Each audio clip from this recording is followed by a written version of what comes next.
Hey guys, Technology here, and today we're going to be doing a drift build in the Mazda MX5 or Miata, wherever you're from. We're going to be sticking a V8 in it, so if that's your type of build, stick around. I'm sure you can change the engine to a 4-rotor or a 2-litre inline 4.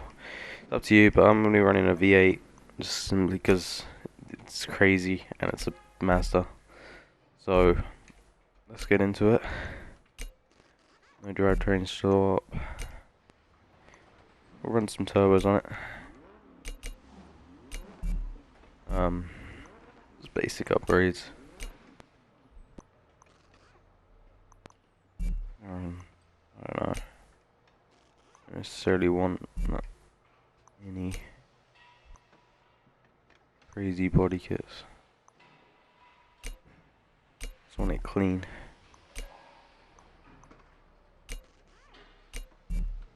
Just look on the front. Oh, it's not that bad. Oh, I don't know. I'll just stick with it. Oh, hood scoop. Right. So, we're going to be running about 600, 500 horsepower. I'm going to be running street tire compound. Not too much grip. Change these rims. Got some chromes. No personal preference though, so if you don't like these rims, pick some different ones.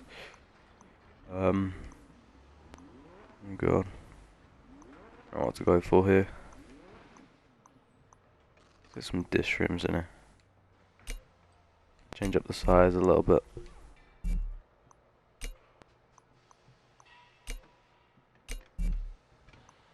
Don't want it too big now.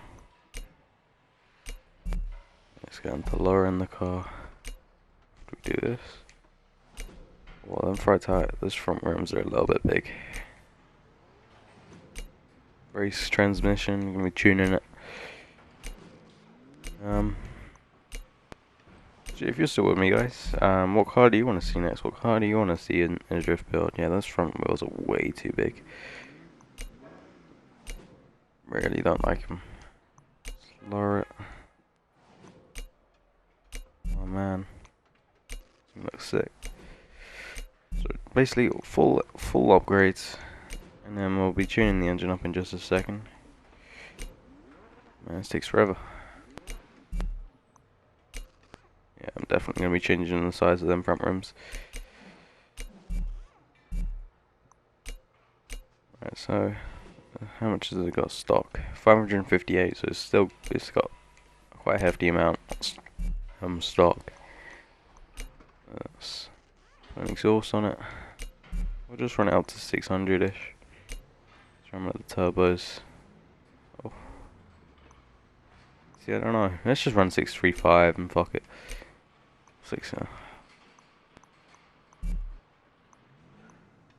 Yeah, 635. Don't want to make it too crazy.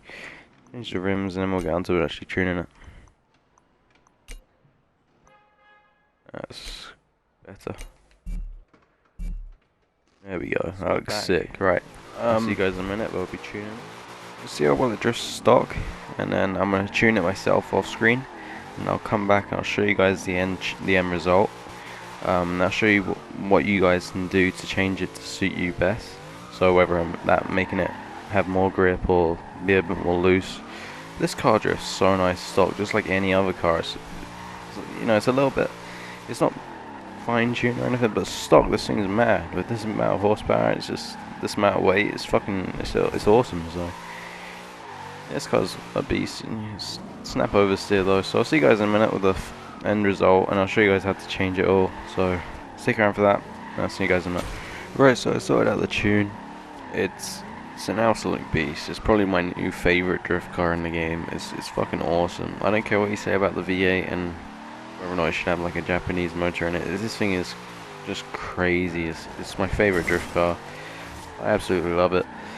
So I'm gonna show you guys a tune.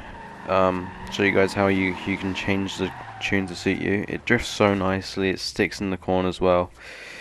It's hard to gain traction in it. I doubt you'll be going in a straight line that often. Breaks traction so easily. Right, so for the tire pressure, you can see it on the screen, running 28.3 on the front. Basically, the lower you go, the more grip, but obviously there's a bite point. Lower you go, it might sort of affect your car, but the lower you go on the pressure, the more grip you have, the higher you go, the easier it is for your car to break traction. If you think the car's breaking too much traction on the rear, you want to bring this down. But this is what I felt most comfortable with, the 32.2. But if you want to break traction more easily, send it up. If you want to lose traction, if you want to have a little bit more traction, send it down. Alright, so for gearing, I didn't do much to the actual gears themselves. They've worked nicely on this course. I haven't tested them out anywhere else. You guys can sort of make them suit you, but I brought the final drive down a little bit. I can't remember what it was stock, but I brought it down to 3.26 now. The gears work nicely the way they were. So for the front camber, we're running 2.5 degrees and 0.9 on the rear. I mean, you can run hella flush and crazy 5.0 degrees or whatever. It doesn't make that much difference in this game. In this game, you can probably make up Fiat 500 drift or whatever. For caster, running 5.8. It all works nicely with the car. It's a short wheelbase car, so you can sort of fling it out. You don't really need that much angle. Anti-roll bars, we got the stiffness is quite close together because again this car's really light, it's short wheelbase, it breaks traction really easily, so you don't really need it that loose. So front anti-roll bars are running 33.94, 32.76, pause the video and change it, whatever. Springs were running 145.3 and 141, again quite close. All the way down to the ground, obviously. Damping, we run in 12.1, 11.6 for the rear. You can all see it on the screen. I'm not going to run through the numbers, but you know. Aero, can't change that. Braking, I didn't do much to braking. I've never really fully understood it, but again, Forza Horizon 2, it's not the craziest game. You guys mess around the braking if you understand it. Other than that, the brakes work, you know. You send them up, send them down, send them to the front. I mean, I might just leave it at the front a little bit, send them 40 at the front. And yeah, but yeah, that's what I want to go through. If you want to make the car a little bit more loose, a little bit more soft on the rear, send it out a little bit more, flick it out a little bit more. Make the rear a little bit softer by bringing it down.